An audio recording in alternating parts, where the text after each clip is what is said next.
The Honorable Maxime Bernier, leader of the People's Party of Canada, joins us today. Good day, Maxime. Thank you very much. I'm very pleased to be with you. Thank you for spending the time. Maxime, Justin Trudeau has finally announced his resignation. A Liberal Party leadership vote will be held no later than March 9th, and a spring election, federal, is most likely. I'd like to get your thoughts on the Trudeau legacy and your party's policies with regards to another topic, which would be Trump and the United States.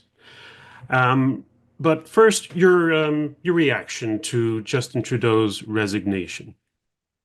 Yeah, that was a good news for Canadians. We were expecting that.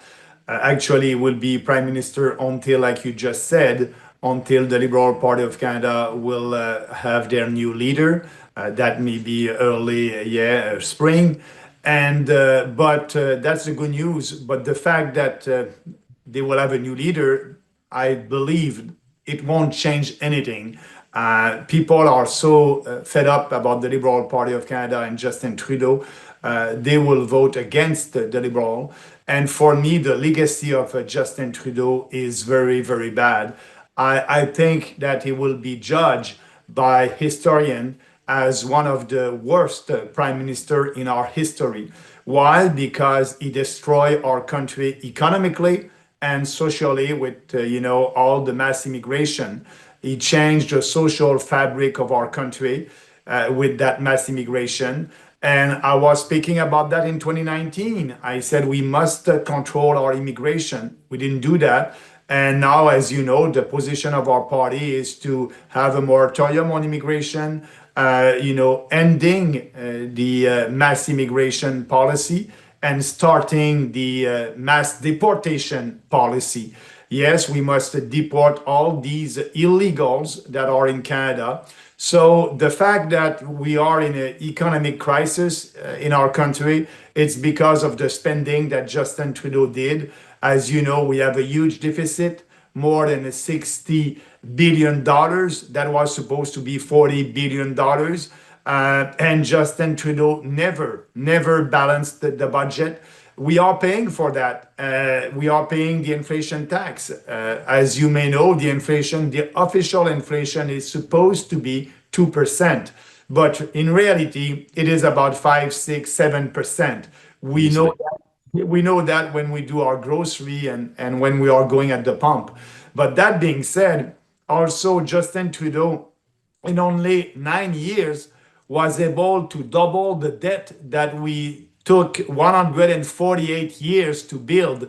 So, from $600 billion, now our debt is 1,200 billion dollars. So it's and we are entering into a recession in Canada, and all that woke ideology also.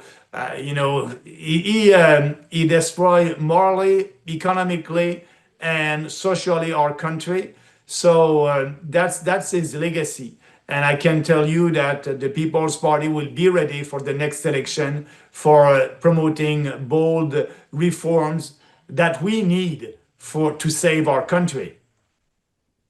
President-elect Trump has recently met with the GOP governors at Mar-a-Lago, and part of his discussion with them was to explain to them that the United States doesn't need Canada. It doesn't need our fuel, our gas, our milk, our wood.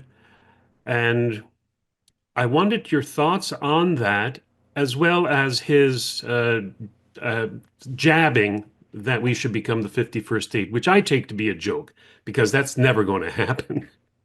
So, what is your response to that and the economic implications of starting off negotiations with a 25% tariff across the board for Canadian imports into the US?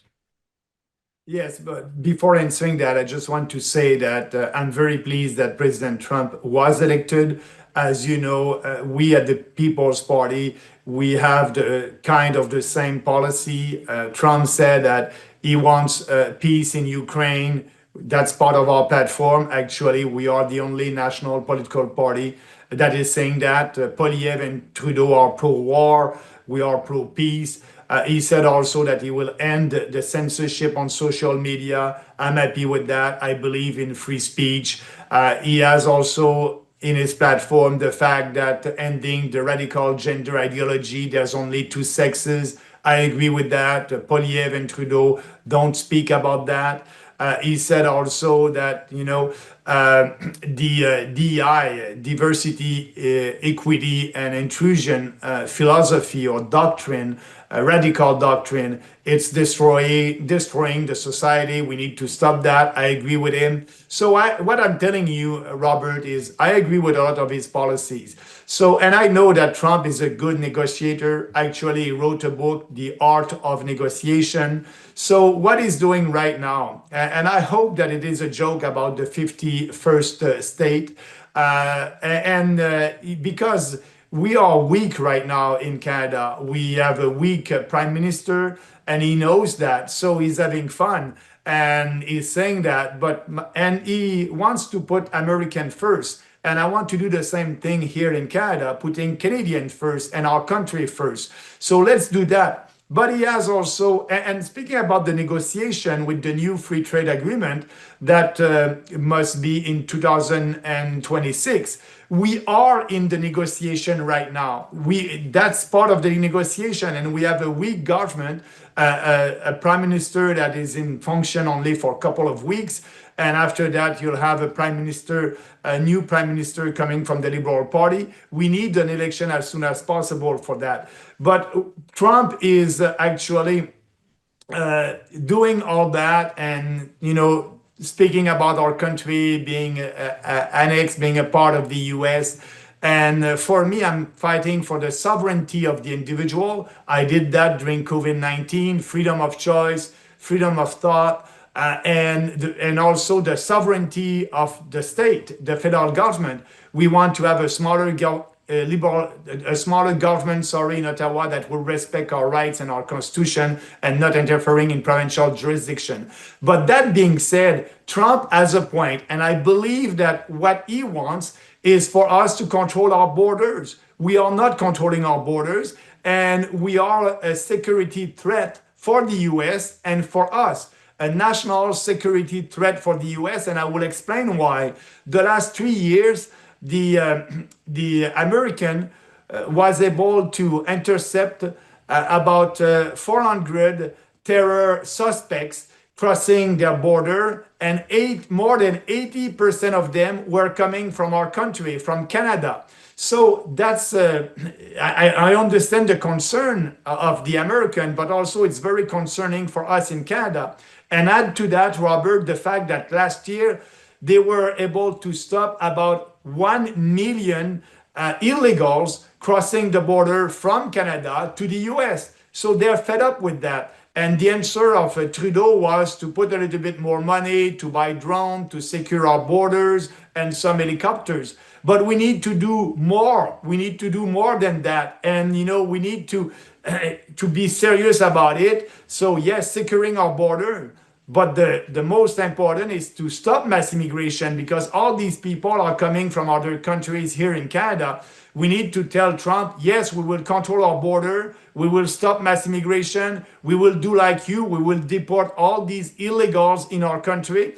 And actually, you have a point, President Trump, when you are saying that we need to reinvest in our defense, and we must do that. So if we put that on the table right now and having a discussion with him, I believe that we'll be able to start this negotiation without having 25% tariffs on our economy, because that will be bad for our country, but that will be also bad for the US consumers, because when you impose a tariff, as you know, Robert, the consumer is always the one that will pay. So prices will be higher in the United States for our goods, and for us it would be more difficult for our business and Canadians, entrepreneurs, to export their products to the US. So we need to have that discussion, that frank discussion. And actually, it's not happening in Ottawa right now.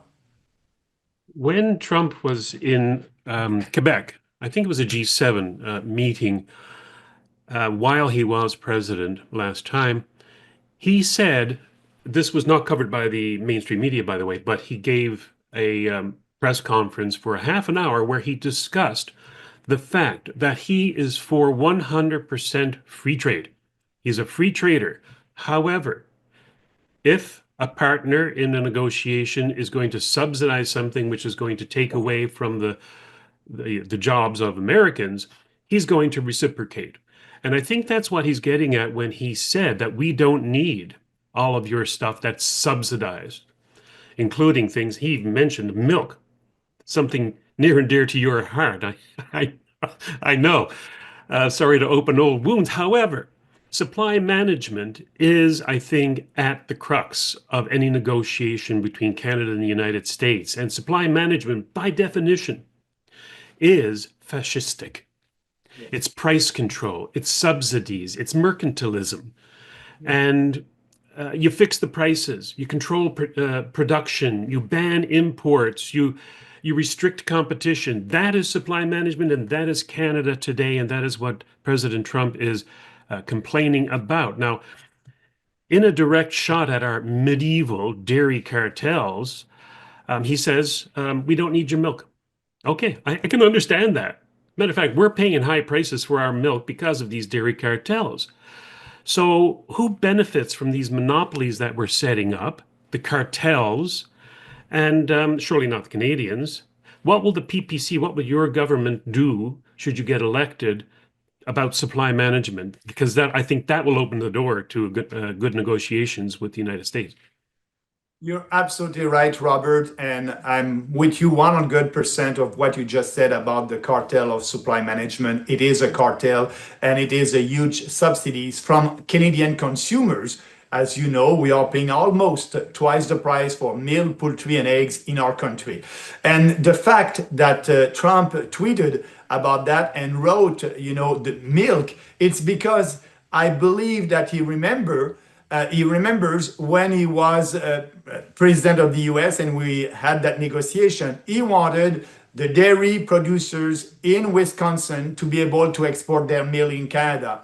And all these establishment political parties, including the Conservatives, said no, and they decided to protect the cartel instead of protecting Canadian consumers. I was the only one who said, put it on the table. That would be important. We'll have a better deal.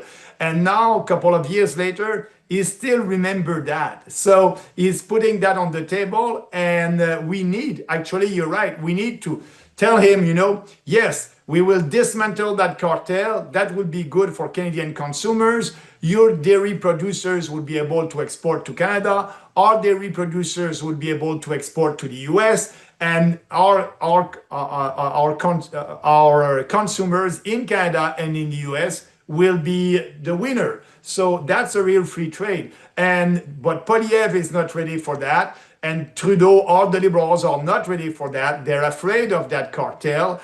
I can tell you, it's the solution to start these negotiations. If we are not doing that, maybe we will have 25% tariffs on other goods that we are exporting. I'm speaking about automobile and all these other goods that we as a country are exporting to the US. So just put that on the table and have a frank discussion. That will be win-win for us, for the US, for our consumers, and the cartel. They will have time. Actually, you're right. They are not able to export their products right now because of that cartel. Like you said in the beginning, they need to produce only for the Canadian market, and they are fixing the production, they are fixing the price, but now they will be free, they will be able to export, and that will be winning a win position for them also.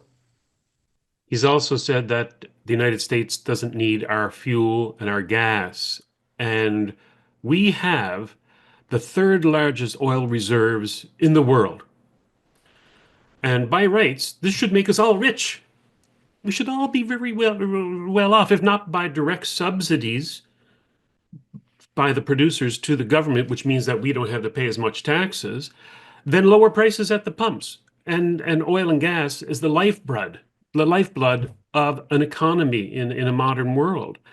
So these economic benefits coming from the production of oil and gas in Canada, we should be able to build our own refineries, to export it to the United States or to the rest of the world if we wish. But Justin Trudeau and the Liberal government and the NDP supporters of the Liberal government have stymied that. And it's all because of environmental uh, fake concerns, if you ask me, if you allow me to editorialize there. What would a PPC government, your government, do to get the oil and gas flowing again? We will actually repeal all these legislations against that industry, the oil and gas industry. There's a lot of bills that the federal government passed a couple of years ago. We need to be able to develop our own natural resources. And now the problem that we don't have pipelines to export our oil and gas outside, the U.S. And the U.S. is our biggest client. And Trump is right, under his presidency, he will drill and drill and drill, and they won't need our Canadian oil. But because now we cannot export that in Europe, we don't have a pipeline that will go to the west coast. We are not in a good position. We need to build pipelines as soon as possible, and we'll do that because we are the only national political party that is against the Paris Accord, and we will withdraw from the Paris Accord. So for us, all these regulations that Pierre Poilievre or Trudeau want to impose for being able to meet the Paris Accord targets, we won't have that. Poilievre won't impose a carbon tax, I understand that, but he will impose more regulation, he will give subsidies to the green industry, and he think like Trudeau that, the climate change is a real problem in this country, and we need to fix that. We don't believe that, so we will withdraw from the Paris Accord. We will repeal all these legislation against the development of our natural resources. So that's what we must do as soon as possible.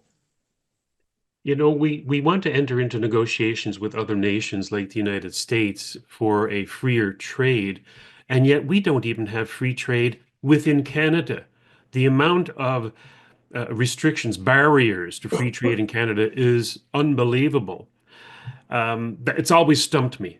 I was in business once. I'm retired now, but I was in business, and I understand that it's sometimes, as you mentioned in your policy paper, easier to do trade with some other nations than it is to do with some other provinces in this country. And I know this for a fact, having done it myself, or not done it, as the case may be.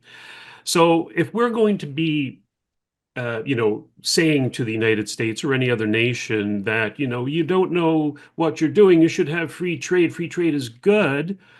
Well, why don't we practice it at home? What would you do to restrict or remove the barriers to trade interprovincially?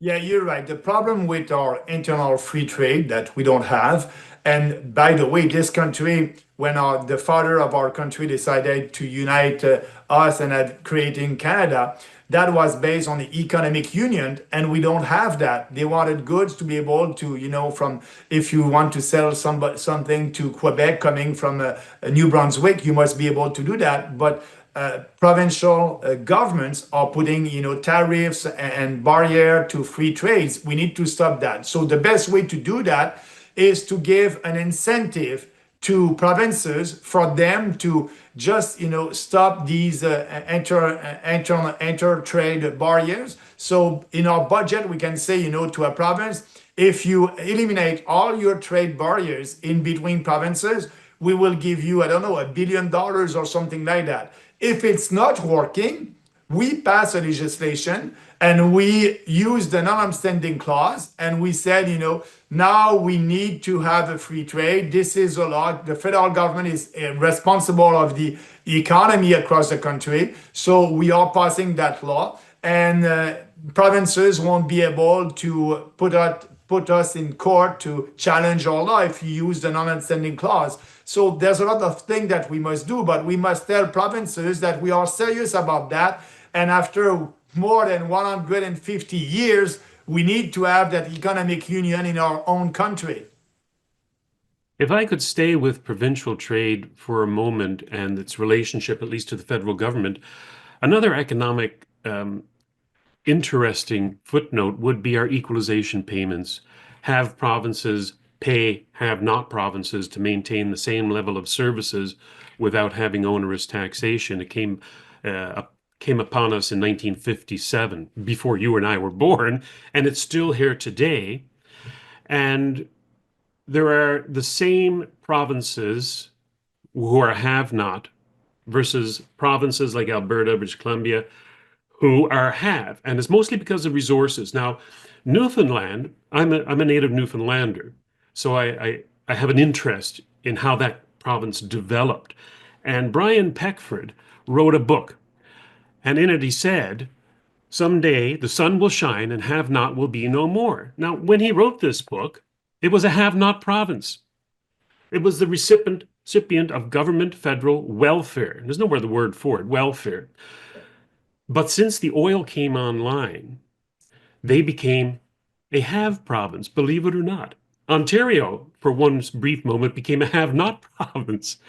And so it's possible, but there are still provinces out there. Quebec is my biggest concern because they have always been a have not province, given their population, their diverse economy, their massive resources. Why doesn't the Premier of Quebec get out there and try to do what Brian Peckford did, which is at least give hope to the people of Quebec that we don't need to be on welfare all the time? You're right about that. And actually, I delivered a speech on that a couple of years ago in Quebec in French. And I said that I'm not proud to be a Quebecers when we receive equalization money. We must not receive that because Quebec is a rich province. And now we are a poor province because of the bad economic policies at the provincial level. And so if we cut the equalization, it's in the constitution.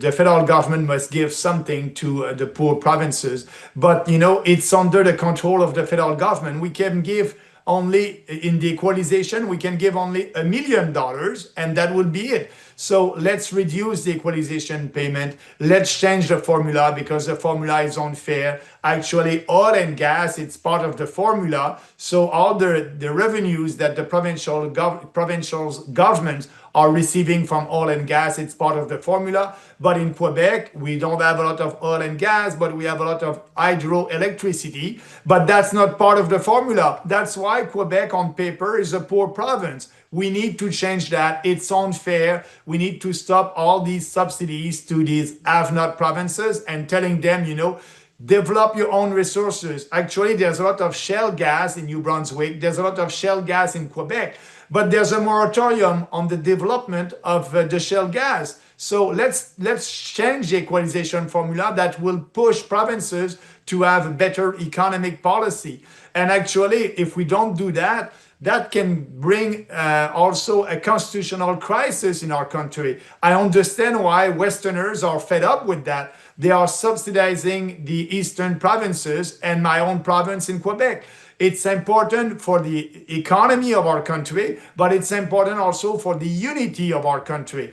And I'm the only national politician that is speaking about that, having a solution to solve that. But Poilievre and Trudeau and all these establishment politicians won't go there. They don't want to speak about that. So if you want a real reform on that and having a constitutional peace and more economic development, the solution is there. Let's change the equalization formula. Let's be fair for every province and reduce the number of the payment that we are giving there. We can do that, Robert, without passing a legislation, without tabling a legislation in the House of Commons. We can do that with one cabinet meeting. Actually, Harper did it. With one cabinet meeting, Harper did change the formula to be more generous for Quebec because he wanted to buy votes in Quebec. So you just have to start the meeting at 9 o'clock Wednesday morning until 12.